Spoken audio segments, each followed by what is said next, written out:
Ya Fattahu, Ya Fattahu, Ya Fattahu, Ya Alimu. Iftah qulubana, Iftah qulubana ala tilawatil.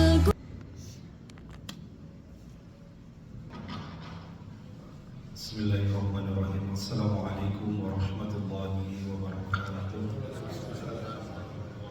Alhamdulillahirabbil alamin. Alhamdulillahilladzi anzala as-sakinata fi qulubil mu'minin liyazdadu imanan.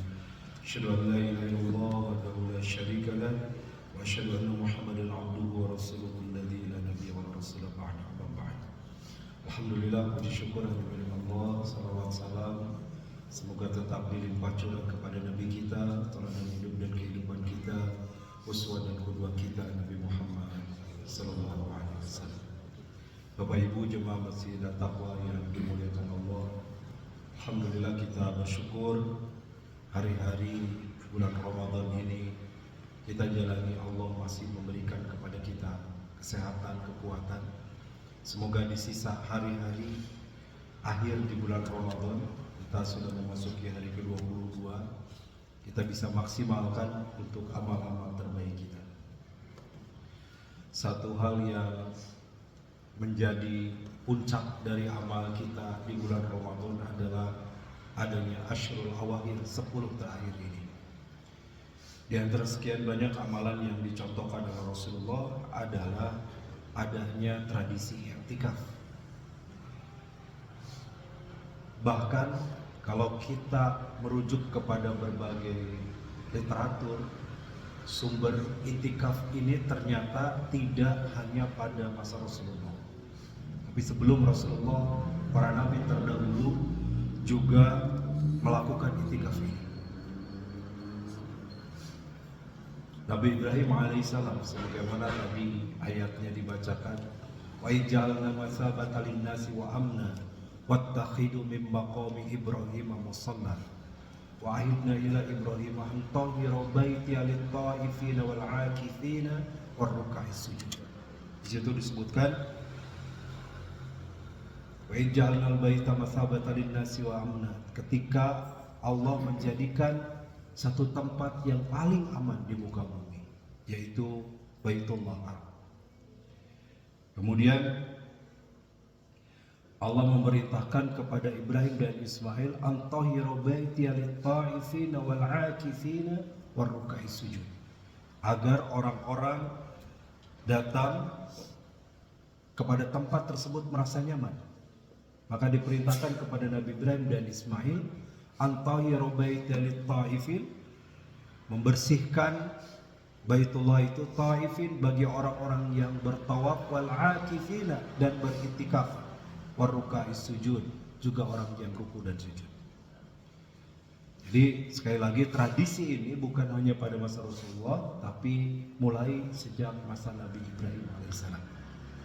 Adanya masjid digunakan untuk tempat i'tikaf. Alhamdulillah, saya baru pulang kemarin sore, sedikit oleh-oleh cerita begitu dahsyatnya orang untuk berangkat ke masjid untuk beriktikaf, sampai sulit mencari tempat kalau kita datang terlambat. Jadi Jumatan itu 12:30 azan Jumat, jam 10 udah gak bisa masuk masjid, sudah ditutup ya, kebagiannya di luar ya, karena saya agak sering jadi tahu celah-celahnya, agak jauh muter tapi masih bisa masuk.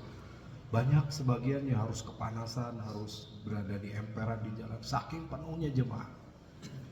Dan itu bagaimana daya tarik Masjidil Haram yang disebutkan oleh Allah memiliki pahala 100.000 di tempat lain.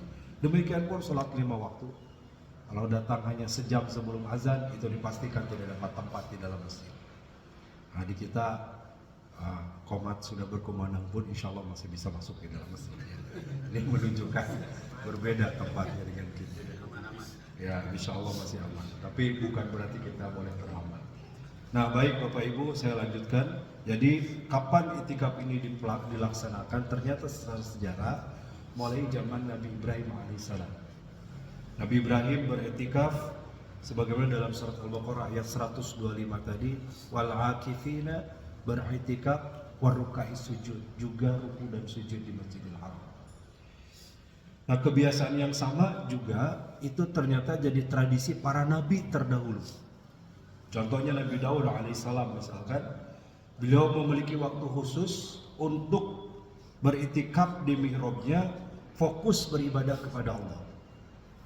Jadi katanya dalam riwayatnya Nabi Daud itu membagi hari itu ke dalam 4. Jadi 4 hari ini aktivitas beliau berbeda. Saya nggak tahu seminggunya baru 4 hari atau mungkin memang 4 hari ini dia mengkhususkan ya Nabi Daud. Hari pertama dia untuk membersamai kaumnya. Nabi Daud itu adalah sama dengan Nabi Musa dan beberapa nabi sebelumnya, diturunkan kepada kaum Bani Israel. Nabi Daud 1 harian itu mengurus kaumnya, mengurus umatnya. Kemudian hari berikutnya dari 4 hari itu Nabi Daud melakukan pengadilan. Karena Nabi Daud juga dikenal sebagai qadi, sebagai hakim, sebagai pemimpin saat itu, memutuskan berbagai perkara. Kemudian hari ketiga beliau fokus untuk keluarganya, anak istrinya. Kemudian hari keempat beliau fokus i'tikaf, tidak keluar dari masjid atau di mihrabnya, dia pun beribadah kepada Allah seharian. Nah, ini ternyata tradisi yang dilakukan oleh Nabi Daud. Jadi dari para nabi terdahulu, Nabi Musa, Nabi Isa, itu mereka melakukan yang disebut dengan tahanus, menyendiri, memisahkan dari keramaian, merenung, dan juga beribadah kepada Allah secara khusus. Artinya tradisi i'tikaf ini adalah tradisi para nabi. Lalu bagaimana Rasulullah SAW mencontohkan ini, berlanjut tentunya kepada masa Rasulullah sebagai nabi terakhir. Pada masa Rasulullah SAW, Rasulullah mencontohkan kepada kita i'tikaf ini wabil khusus, terkhusus lagi di bulan Ramadan. Sepanjang hayatnya Rasulullah SAW selalu beriktikaf sampai beliau wafat. Di 10 terakhir beliau melakukan iktikaf, dan itu menganjurkan kepada kita umatnya.